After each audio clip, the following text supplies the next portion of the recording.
Prabu Harjuno Sosrobau, seri 108, Bambang Sumantri Perang Tanding.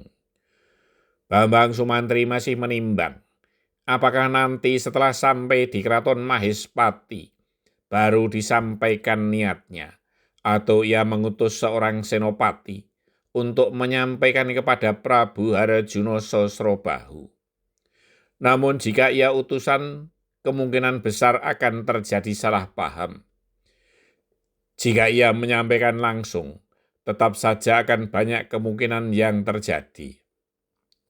Lagi pula, rombongan yang besar ini akan harus menunggu di mana. Pikiran Bambang Sumantri masih serba bimbang. Ia kemudian minta alat tulis kepada prajurit jaga di penginapan itu. Bambang Sumantri mencoba menulis surat untuk Prabu Harjuno Sosrobau. Dengan tulisan, ia bisa meneliti mana yang pantas dan mana yang kurang pantas. Malam itu Bambang Sumantri memutuskan untuk mengirim surat saja kepada Prabu Harjuno Sosrobau. Beberapa kali ditulisnya maksud yang ia kehendaki. Namun beberapa kali pula merasa kurang puas. Beberapa kali ia membetulkan kalimat, bahkan kata maupun huruf yang pas agar tidak terjadi kesalahpahaman. Sampai menjelang tengah malam, Bambang Sumantri belum menemukan kalimat yang benar-benar seperti yang ia kehendaki. Akhirnya ia memutuskan untuk beristirahat terlebih dahulu dan tidur barang sejenak, agar pikirannya menjadi bening.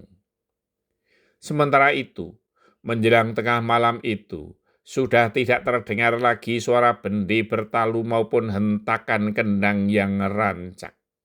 Alun-alun Kademangan Gedangan sudah tidak ada pertunjukan kuda kepang lagi.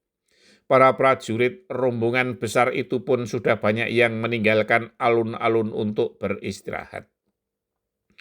Tak sedikit yang memilih ke kali di pinggir dusun untuk mandi. Mereka, para prajurit, tak masalah jika harus mandi di malam hari. Namun warga Kademangan masih banyak yang hilir mudik di alun-alun itu. Bahkan banyak yang tidak ingin pulang. Mereka ingin menyaksikan keberangkatan rombongan itu besok pagi. Yang paling beruntung adalah para bakul minuman dan makanan. Beberapa kali mereka menambah dagangan, namun selalu habis. Bahkan penjual sate, tongseng, dan gulai kambing sudah 3 kali menyembelih kambing tambahan. Para pembeli rela antri demi ngisi perut mereka yang lapar. Bahkan penjual kacang godok maupun jagung godok sampai membawa semua persediaan yang ada di rumah. Yang paling beruntung tentu para penjual minuman, dengan modal tak seberapa, namun bisa untung berlipat, walau tidak harus menaikkan harga. Jahe tinggal memanen di pekarangannya sendiri, gula kelapa juga menderek sendiri, sedangkan air tidak usah membeli. Arang maupun kayu bakar juga tidak perlu membeli. Ini rezeki kita yang baru 28 ya Pak Ne, celetuk seorang istri penjual wedang jahe. Benar kata orang, Bathari Dewi Sri itu memang membawa rezeki, kata suaminya.